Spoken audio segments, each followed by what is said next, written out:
Test one, two. Let me post this onto page. Switch to. Phew.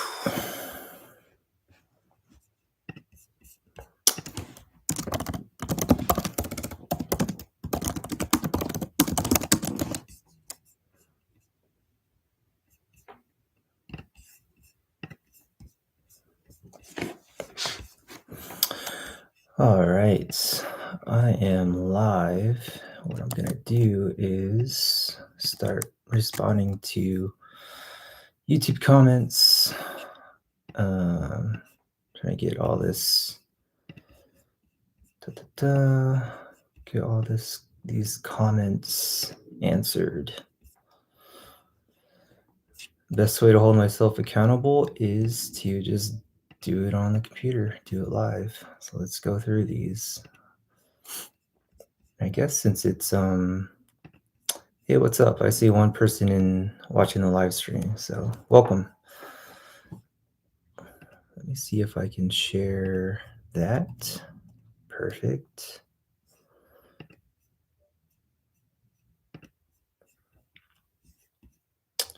Share. Is there hidden secrets in kata / forms?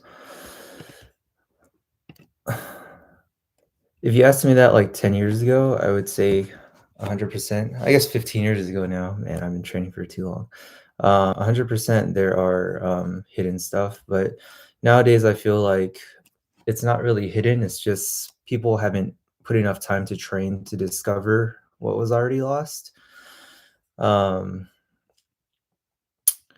um, and in that sense, I don't think they're really hidden. Just a lot of people use that that phrase to kind of mask the fact that they don't really know much.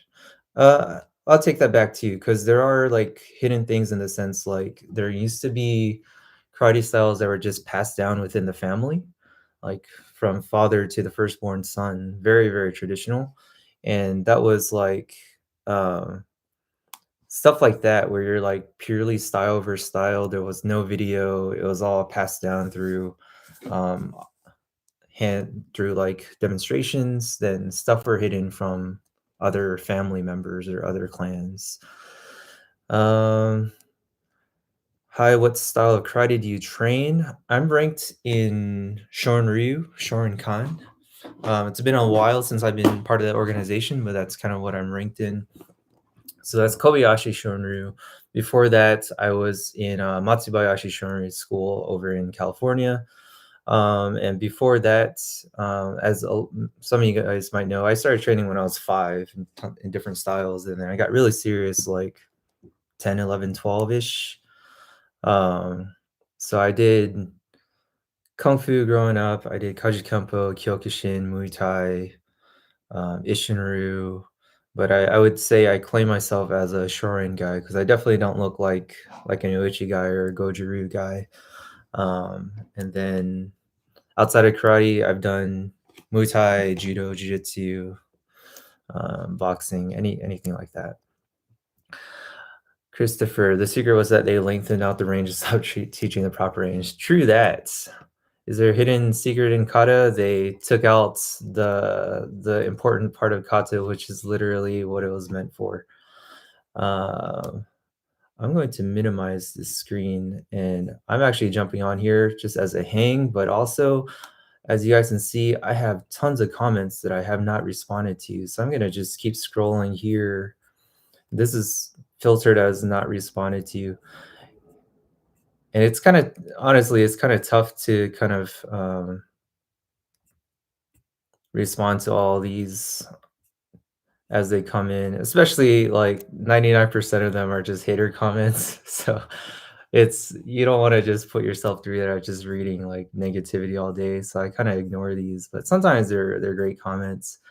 And one of which that came in a couple weeks ago was super cool because it got me down this rabbit hole about the ecological approach of learning and CLA, constraints-led approach, which the more I deep dive into it, it's like it's exactly what we were trying to do with karate culture, like turn all these karate techniques into games, and the more confined you create the game, the more restrictions you have, the easier it is for a beginner to go through them and learn them. And they're having skill development and troubleshooting in real time, versus like the linear approach that everyone's kind of used to, which is kind of just you got to learn your kihons first, and then you got to learn your katas, and then you got to learn your self-defense techniques.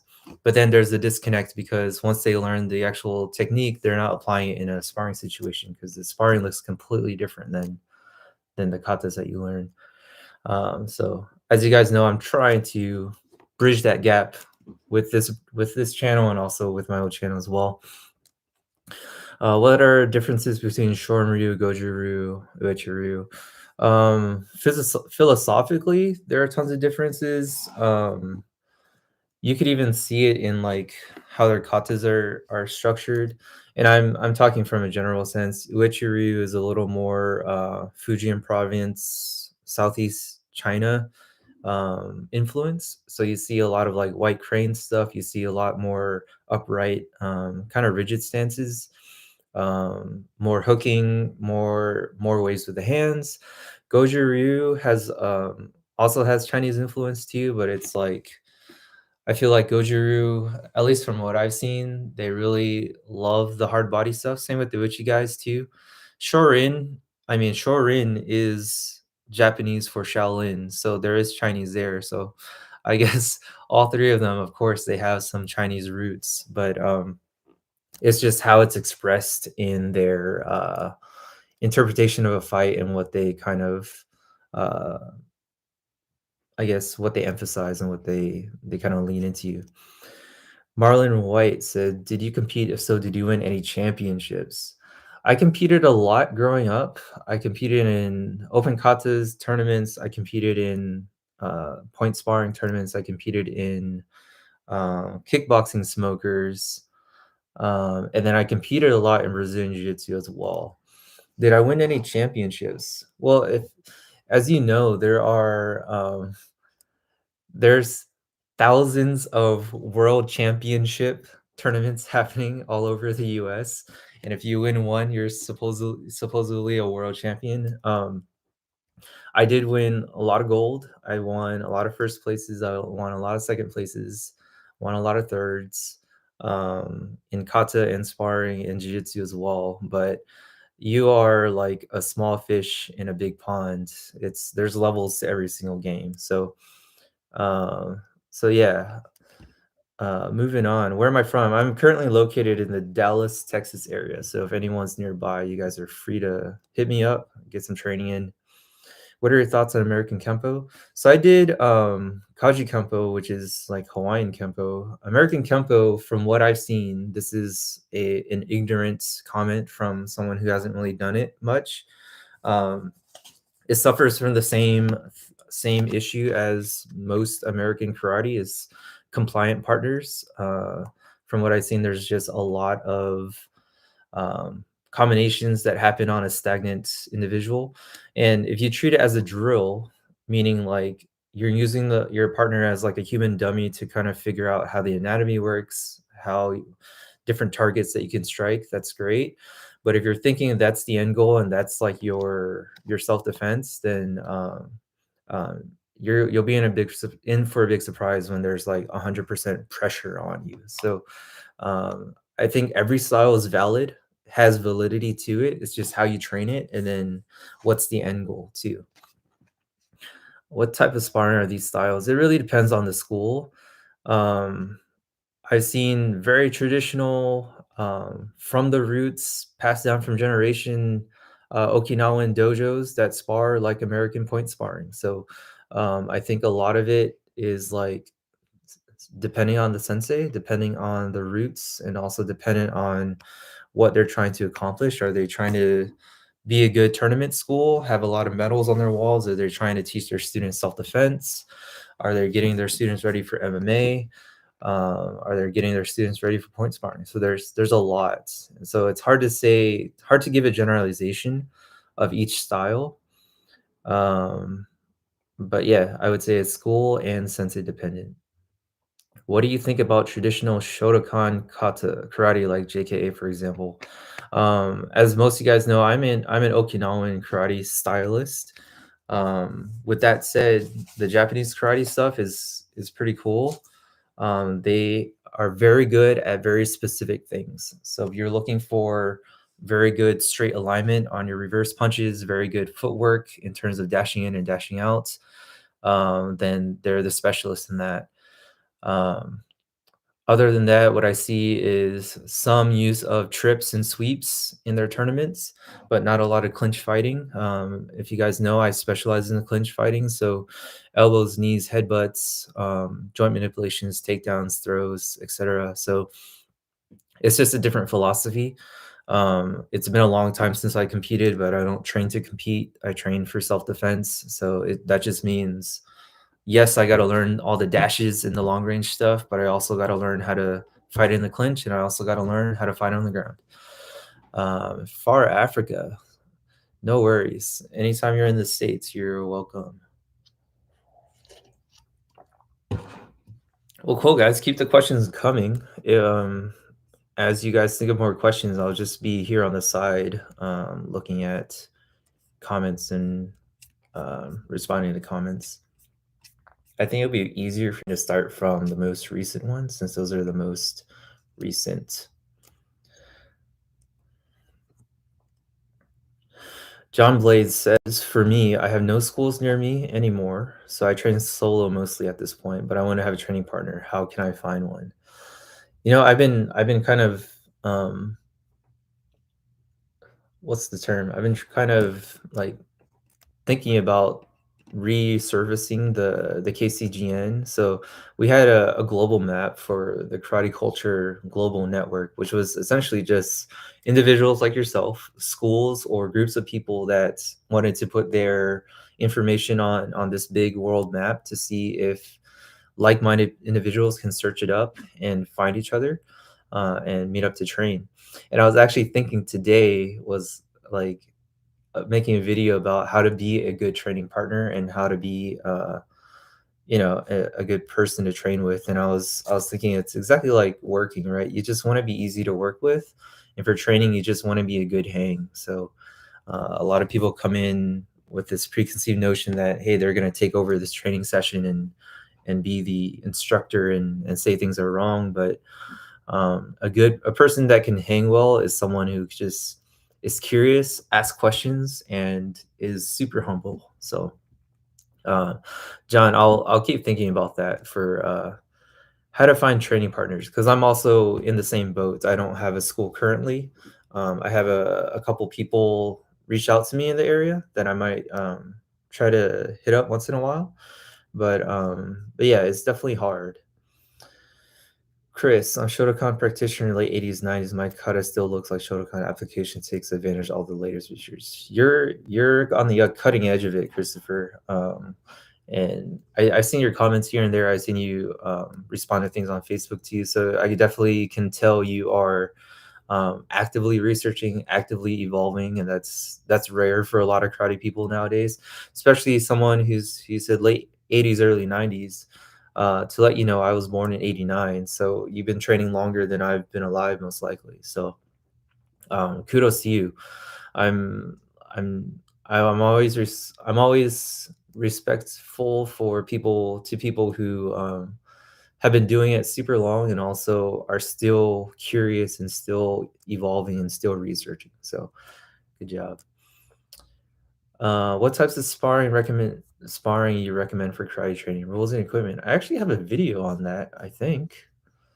Um, what should karate sparring look like? Oh, you should check that video out. To answer it shortly, it should include all ranges, but it also should include you shouldn't be trying to knock each other's heads off every single round. You should be having this type of kind of skill based learning, and then like heavy sparring should be like 5% of your training, if that. Especially people who aren't professional athletes trying to compete.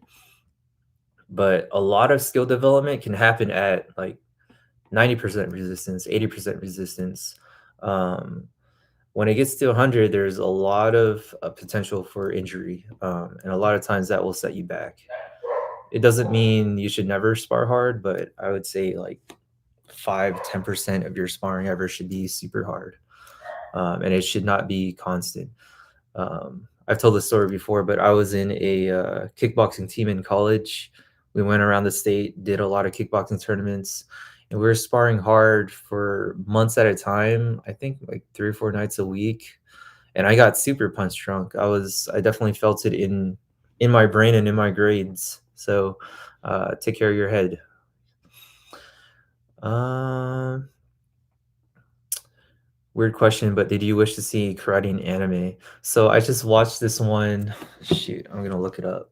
There's this cool anime. It was all right, but was it like Tiger White Netflix anime Tiger? Shoot, I'm not gonna remember it on the spot. But there's been a couple animes, Kengan Ashura, Baki Hanma, that have karate in there. Um, but And to answer your question, it's cool to see karate in pop culture just because it gets people interested in it. I'm not a big Cobra Kai fan or Karate Kid fan, but I see a lot of people like that.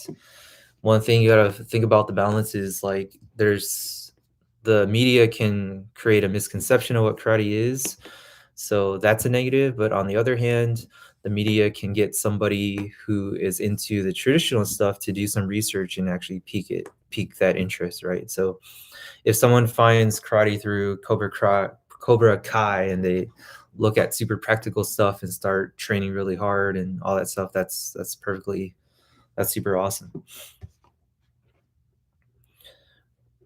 Now this is gonna Netflix anime fighting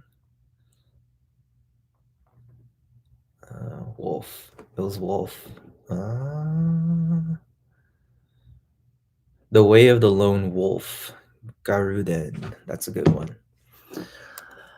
The story was kind of cool, but for me, uh, most adults, if you're in like a hard type of martial arts, like if you train karate hard, or if you do MMA or boxing or Muay Thai, you have to admit you have some type of inner fire, inner aggression that you need to get out. I for sure have that. And this show, The Way of the Lone Wolf on Netflix, showed that, like, represented that probably the best way I've seen it, at least in a cartoon anime type thing, where it's kind of like static in your head that you just gotta kind of filter out and disseminate before you go about day-to-day life. What's your opinion in karate gi? In terms of brands or weights or what do you mean? What's my opinion? Practicality, do we need to wear a gi when we train? For me, it's so there's a couple things. So this conversation comes up a lot in like Brazilian Jiu-Jitsu where they talk about gi versus no gi. People say no gi is like more practical because we're not going to wear a gi in the street. I grew up in the gi. I'm an advocate for gi, but I also train no gi. So one thing for me, other than like the judo stuff, rarely do any of my techniques work uh, exclusively gi. So what I mean by that is I'm grabbing the wrist, I'm not grabbing the gi sleeve. I'm grabbing his behind the neck, I'm not grabbing his collar, stuff like that. So it's super transferable. One thing with the gi too is that it slows down the fight so that you can kind of process things more, even on the feet and on the ground, right? If you think about wrestlers without a gi top, it becomes more of a scramble situation, becomes more of a athletic endeavor. The person that's more in shape, more fit, more athletic is usually the one that can take over the fight. But with the gi, now you have like a whole other layer of strategy involved. And people wear shirts and people wear jackets and stuff, and you can use those as grips, and you can use those to off balance your opponent and stuff like that. But yeah, I'm an advocate for both. I'm always saying you got to train everything. Um, but I'm not one of those that say, "Hey, you got to train no gi because no one wears a gi in the street." There's clothing in the street too, and um, there's concepts and principles that you can learn for both. Are there trapping techniques in karate that are similar to Wing Chun? 100%. There's joint locks, there's trapping. You think about the Shutobuke. I've seen a lot of people make videos on this, but I'm not dressed to train right now. But just think of this front hand, right? Like trapping something along the line, and this hand comes and follows up, or you're trapping something forward and striking through. Even that's just one example, but there are tons of those type of things, trapping down and coming up like Naihanchi, right? So for sure, there are trapping techniques. In Kengan Ashura, there's characters like Akoya, Senshu, and Kuroki Gensai. Yeah, for sure. Kengan Ashura has a lot of karate influence as well. Sup Hendrik from Sweden. Marlon White says, "What are your thoughts on Jesse Enkamp?" I will go back to that. Do you think that the way they fought is considered karate? If you watch their fights, um, again, it's a cartoon, it's an anime, so there are definitely creative freedoms and liberties and things that make you, want to watch more fantastical stuff, but there are definitely techniques, like every punch, like, you can only punch a certain way because of the human body, so, yeah, there are valid techniques in those type of shows. My thoughts on Jesse Enkamp: what's funny is before he had the YouTube channel or put his face out there, I was reading his stuff, like, in early middle school, so at least, like, 15, 20 years ago. What I didn't know is I think we're the same age, but, so I was thinking like, "Man, this old Jesse guy over in Okinawa is, like, writing all these amazing blogs," and maybe if you guys were around during that time, there weren't a lot of resources for karate, es specifically like bunkai, which I was into, applications. So, reading his stuff really opened my eyes to a lot of things. I took a lot of his blogs and a lot of his ideas, and I implemented them into my own training. I thank him a lot for that. Over the years, you could kind of see he's kind of moved on to becoming like a YouTuber content creator, um, which anyone who's on YouTube, that's great for them. That's kind of what people's goals are, right? You find your passion, you try to you try to make a living off your passion. He's able to do that.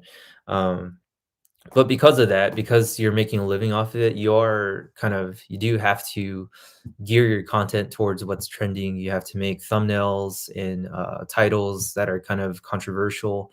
I was just watching a video on this on like one of my other hobbies, guitars, right? So I do see him kind of upping up the theatrics just for more views now, right? So that's his life. That's his income. So there's nothing I can say about that. He's making a living and living his dream. Um, in your opinion, why does karate have a bad reputation? What do you think about karate as a base for MMA? Karate has a bad reputation because karate guys gave it a bad reputation, right? They've over the years, over generations of just turning it into a business model, we just watered it down. This is a generalization. There's pockets of people around the world that are doing really great karate, doing very practical karate, keeping the old ways alive. I say pockets because that is a minority. Um, Here in America, you see like 9-year-old black belts, you see 8-year-old black belts who've been training just a couple years. It becomes a money machine, and it's unfortunate, but also I can't knock them. Again, like they're trying to make a living, these business owners, senseis. But it's one of those things where you're making a living turning something that a lot of people are passionate about and keeping legitimate and turning that into a commercialized business model thing. So that's hard. It's hard to be mad at them for doing that, but it's also hard to see karate as it is today, and that's kind of what this channel is about too, is trying to fix that. Karate as a base for MMA. What do you think about karate as a base for MMA? So, it's the way I see karate is like it's super technical MMA. The way a lot of other people see karate is that long distance point sparring, tag style stuff, right? So, um, I think karate, if approached correctly, is a great base for MMA. With that said, the karate that I have in my head has takedown defense, has wrestling, has clinch fighting, has elbows, has throws. So the karate that I have in my head is a great base for MMA. What are your thoughts on Machida karate? Didn't Leona Machida do karate? Yes, he does karate. His dad taught him karate. His brother does karate. They have a dojo. They're very famous in Brazil. My thoughts on them. Is he I think Lyoto had us also train in sumo too. So he did have some clinch fighting background. I also think he's a black belt in Brazilian Jiu-Jitsu. But their base was still very much about counter fighting and reaction and speed. And my assumption my whole life and what it was taught to me is always you are going to slow down. Your opponent's going to be stronger, faster, bigger than you. Then you so you need to create techniques or you need to find techniques that cater to those that realization, right? That reality. And you see Lyoto is great still, but he has slowed down and that has costed him a lot over his most recent fights, right? I don't know when the last time he fought, but a lot of times if you're trying to go if you think like a samurai with a sword, the one that cuts first is the one that's going to win, right? Because you're cutting down your opponent. So you square off and then you throw these feints and you're dashing back and forth. Well, the one that cuts first is usually the faster one, is usually the younger one, the more athletic one. So you can't have a young style when you're like pushing 30, late 30s, 40s, right? Something will always degrade. And a lot of times, it's not just your body, it's your mind, it's your sharpness. Your eyes degrade over time. And that's why for me, I love the clinch because I can do clinch work with my eyes closed. It doesn't rely on my reaction time. And these Okinawans figured that out too. They're doing you see their applications are limb destructions, are swimming around the limbs, are shoulder locks, elbow locks, stuff like that. Christopher, talking about limited bunkai sources in the past, the first time I thought there was more to karate than the applications that I was taught was when I got a Tai Chi Chinna book. Showed a technique called Shizi Cho, which meant 10 hands. Jite Kata, which also means 10 hands. For sure. Tai Chi, I did Tai Chi for a stint, I think a couple years. And then Chin Na for sure, all the joint locks in there and looking at Chen Tai Chi, and there's a YouTube channel I used to follow, Practical Tai Chi Method. All those guys, I mean, you have to think about martial arts as it was before the commercialization, before it was practiced as like leisure. It's for self-preservation, right? So that means why would you throw out the range that everyone will get to? You can try to stay as far away as your opponent as possible. Eventually, you're gonna get backed out into a wall. Eventually, you're gonna trip over something. Eventually, someone else is gonna come along and push you. Um, so so it never made sense to me that karate would just focus on the one range, the long range, and not focus on the one that's actually going to happen most often, the medium range, the close range, right? And the Tai Chi guys had this too. It's all the sweeping motions that you see in Tai Chi. It's like you're redirecting, you're guiding things along, and then you're pushing through. You're coming up and coming down. All these things are like swimming within the clinch. So I completely agree. I mean, a lot of things come from China. So especially martial arts. In terms of karate masters not always knowing everything, we were told jite meant you had the strength of 10 men. But it was really because your arms made a symbol of the number 10. Yeah, like that stuff happens a lot where the student asks the sensei, why do we do it like this? What does this mean? And instead of the sensei saying, I really don't know, I'll get back to you, they gotta make something up on the spot because there's this pressure that you're wearing this black belt that you have to know the answer, and just multiply that by generations of questions, years of questions, and just making up answers, and this is kind of where we're at, right? So it's unfortunate, but it's the human ego that kind of dragged us along to this point here. Like I would love students to continue to ask me things that I have no idea about because it gets me down this rabbit hole, right? Gets me down the rabbit hole. It gets me fired up to learn more. Um, I hate that feeling of not knowing, and therefore I would say I have no clue, but I'll tell you next week because I'm gonna look it up. Adam, we talked about limb destruction, but the big shift in modern practical training is that you can't practice destroying and training partners. So there's focus more on play. How do you bridge that gap? Yeah, for sure. And play is a big thing. I've been talking about playing, just having fun and just like the open sandbox of training since my old channel, since 8 years ago now. I think you have to understand what can cause a limb destruction. I think you need to play situations on how to get to that scenario to cause a limb destruction. But of course, like you said, we can't just like break each other's limbs all the time. But you want to think like to get to that point on high resistance.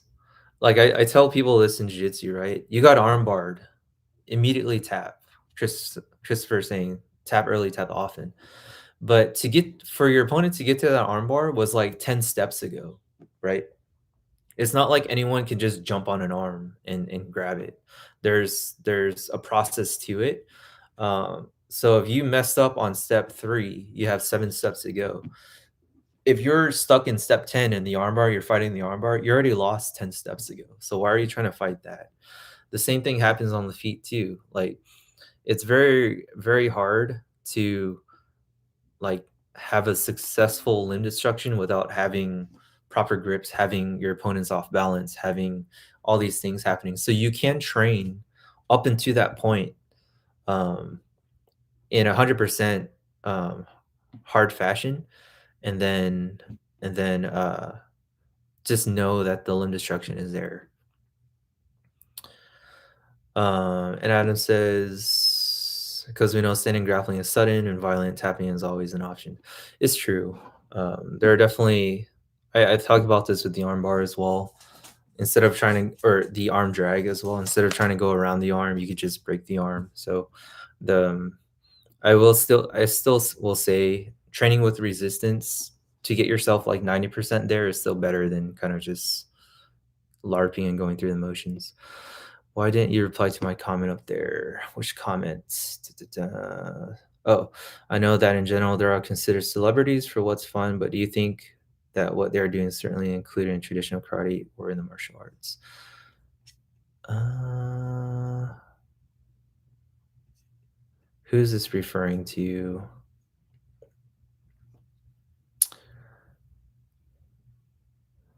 How did Nakayama Hakuto? Oh, sorry, Bali. Who are you referring to in that question? If you could post that, I'll try to address it. Is it possible to learn some karate clinch fighting by learning from YouTube? I used to practice some bunkai with friends because I trained JK like karate, where it's not my mini clinch.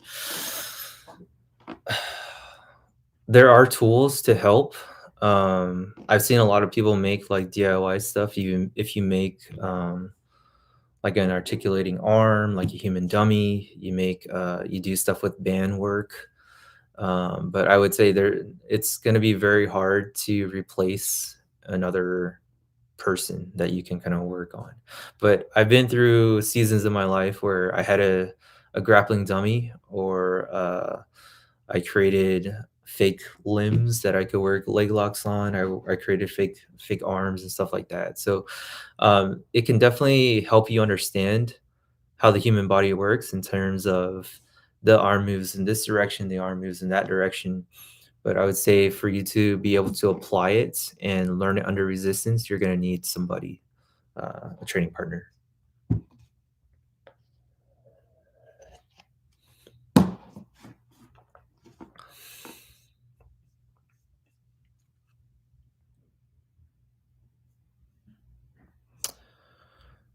Da-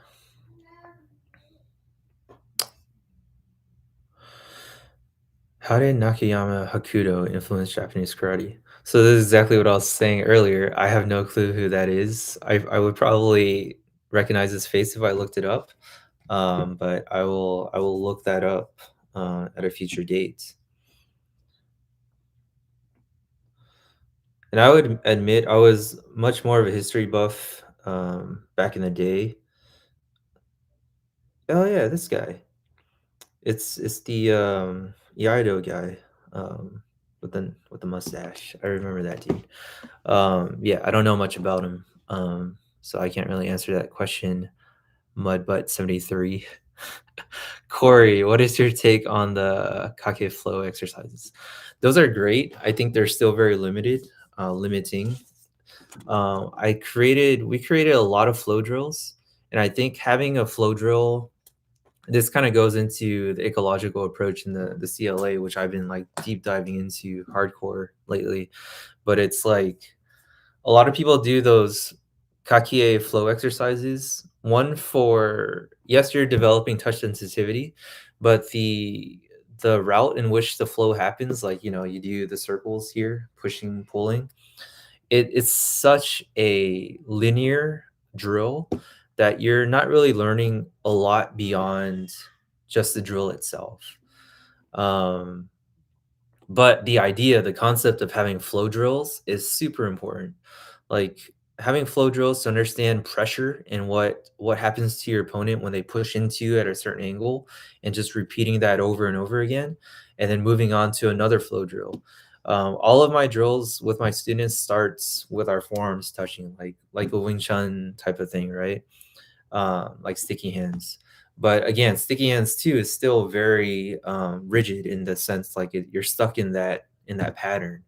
Just take the concept of the flow drill and just apply it to just movement in general, and you'll see a lot more benefit from that. You'll see your stances kind of change. You'll see your body shift a lot better. Your balance shift from feet to feet. Um, but yeah, I think that's probably the best.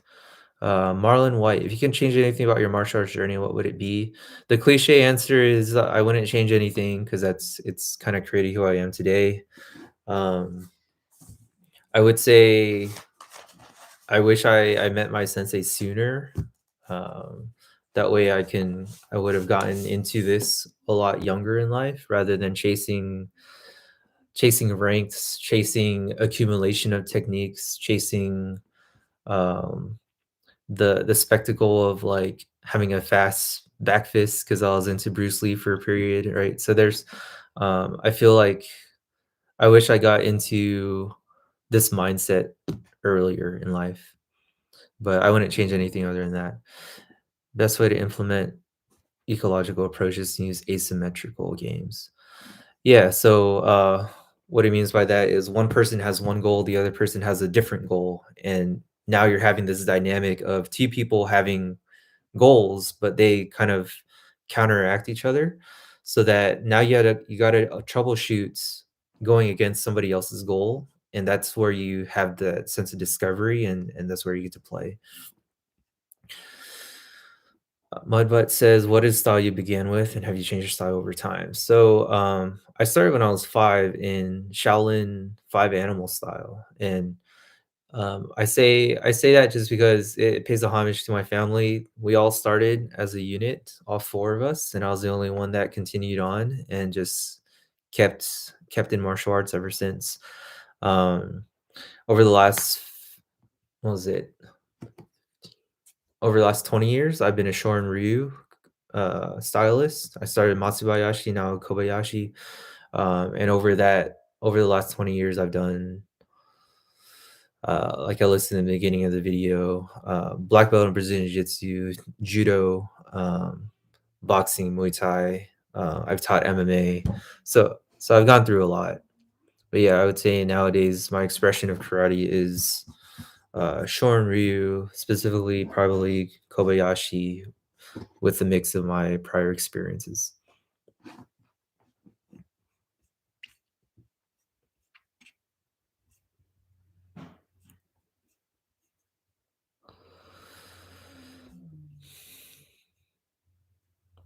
Well, shoot, guys, I thought I was gonna jump on here and answer some YouTube comments, but it's 40 minutes of me answering chat comments, which I actually prefer.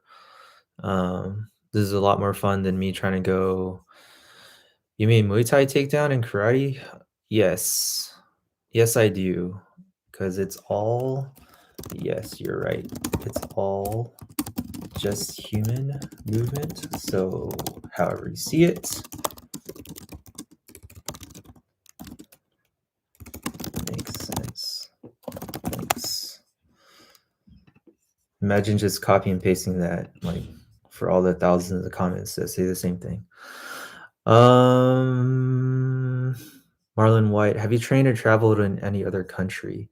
So I actually tested in Okinawa when I was still part of the Shorinkan organization. So that was pretty awesome. Especially at that time in my life, at that age, I was deep into history. I was deep into my style. I was deep into the organization. So it was just like walking along the road of someone in Okinawa, the country that created karate, right? That was pretty mind blowing. Seeing the things in person that I always saw online was a good one. Um, with karate culture, we did train in Canada. We did a seminar there. We did seminars in California. That's not out of the country. But I would say, yeah, have I trained or traveled to any other country? We went to Japan once, but I did not train there. So I would say the most training I've done out of country would be Canada and Okinawa.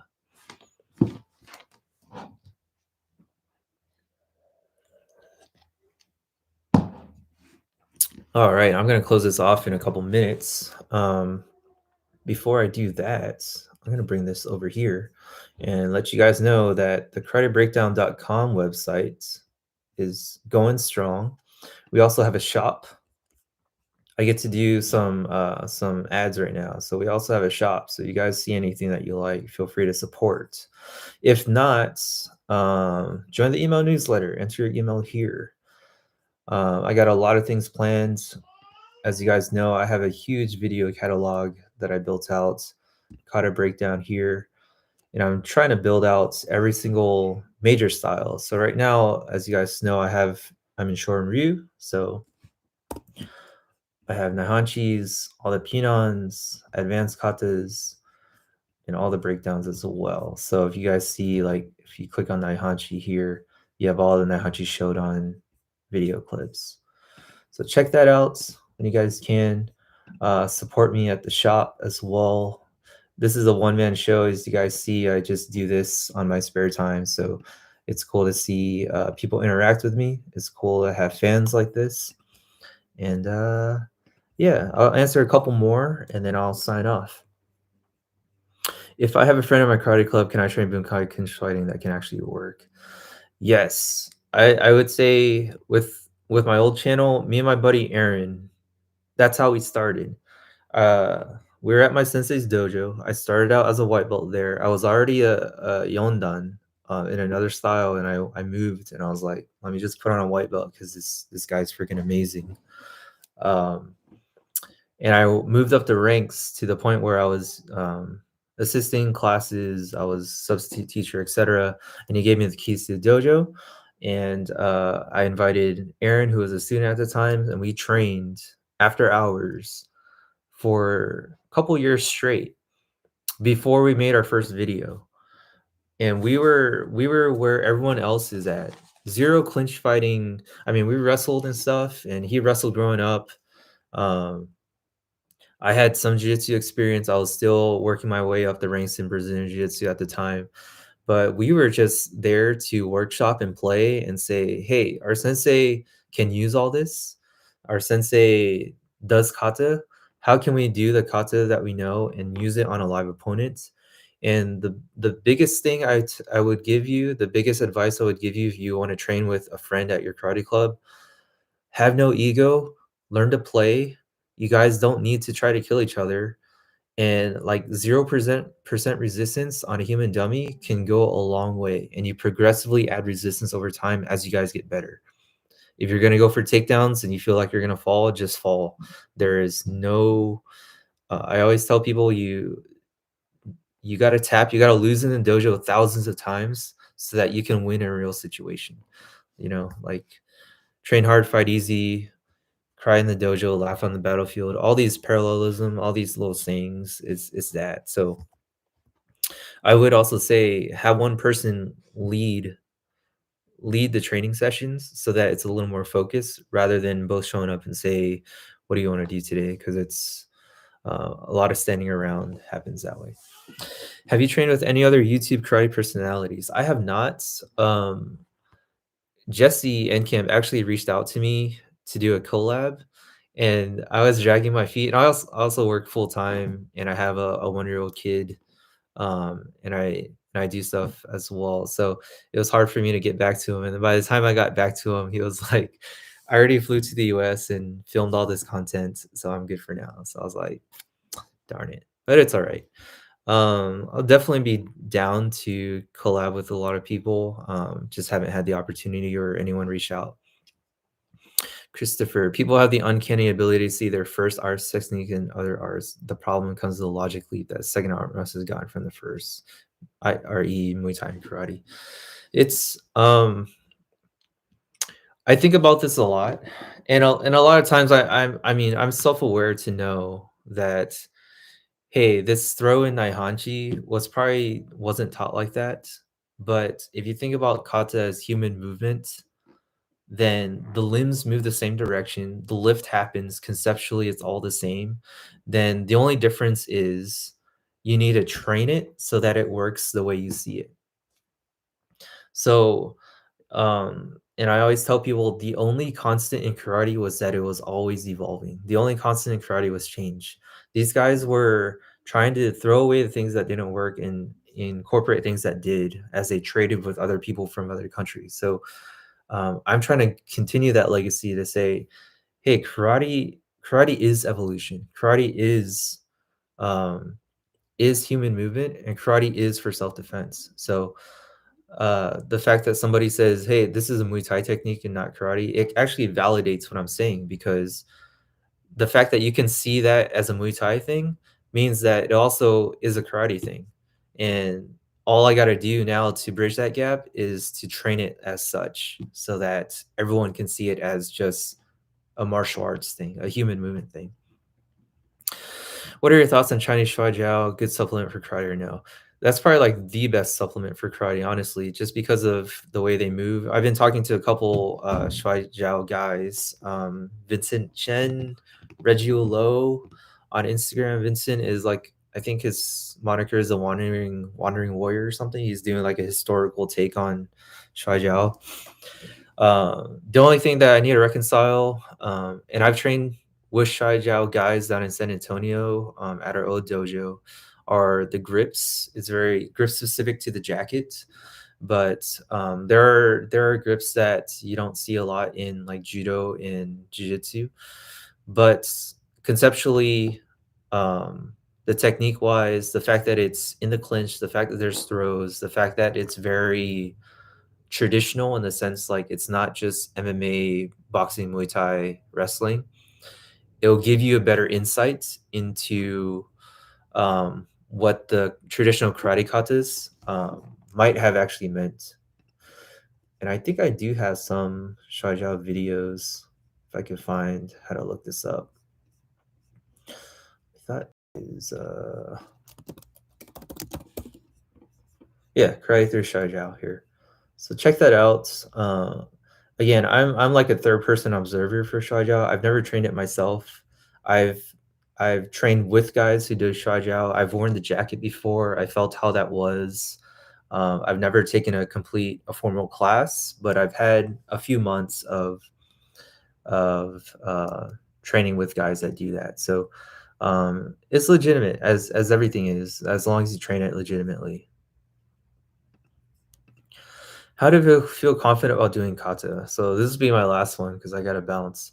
Um, Kata is all about, in terms of confidence, it's all about visualization. So if my old sensei before the karate culture sensei, he would bow at the beginning of the kata, and when you stood back up and you see it in his eyes, like he is fighting for his life. And I said that in a previous video. Like kata is for killing, right? I think yeah, kata is for killing, and it's like it's not about confident or not. It's like, will I survive this fight or not?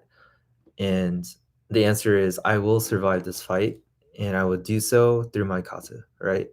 And when you think about kata like that, when you go into that place of survival, even while you're just by yourself in an open mat, um, even if when you're by yourself and just training kata, that's how you build the confidence in doing it because now you're visualizing the fight. You actually believe you're training skills and getting the coordination for that fight. And I mean, you're the one doing the kata, so of course you got to win that fight. So that will help build your confidence. And what's cool about that is it disregards whoever's watching you. If you're like, if you are nervous about doing kata in front of people or testing with kata, blah blah blah, when you just visualize the fight, all those people, it's like tunnel vision. All those people just disappear, and that's the coolest thing too, because it's like now they're drawn to you. A lot of times when I did katas, and either for tournaments or in front of a crowd, and you bow and you do your ki and you kind of summon this type of alter ego, you can tell, like when you snap out of that, you can tell people are like, "Holy cow, this guy!" Right? So that's confident. Confident. Be sure that your kata is practical, and you'll be confident. Adam, Lee's karates have been pretty open about simplifying karate for consumption and for old and young and infirm to practice. It's not secret they lowered the skill floor. True that. I hate to see it, but it's true. Karate is becoming more of like a leisurely activity for just health and fitness. And who knows, maybe when I'm 80, I'll think of it that way too. But in this time of my life, I still want to push the idea that karate is for practical self defense. Get into the mindset of Mushin, which means state of mind, no mind. Yeah. Muga Mushin has been a driving force in my life as since I was a little kid. No self, no mind. Become just a shadow, and everything else will fall into place. Shotokan, Shirin-Jiryu. Yeah, Shorin-Jiryu for sure is like more of a spiritual practice than it is combative. Even though the partner drills and the katas they do are combative, it's more of a meditative practice. All right, guys. Thanks a lot. This is fun. I know the last couple of times I keep telling people I'll announce this before it happens, but it's really just when am I free during the day? Did my kid go to sleep? Take a nap at the right time? Do I have an hour to spare on a Friday? Whenever. So sorry, it's kind of random. It's kind of sporadic, but keep you guys on your toes. Thanks again for joining in. I'll catch you on the next one. Peace. Da.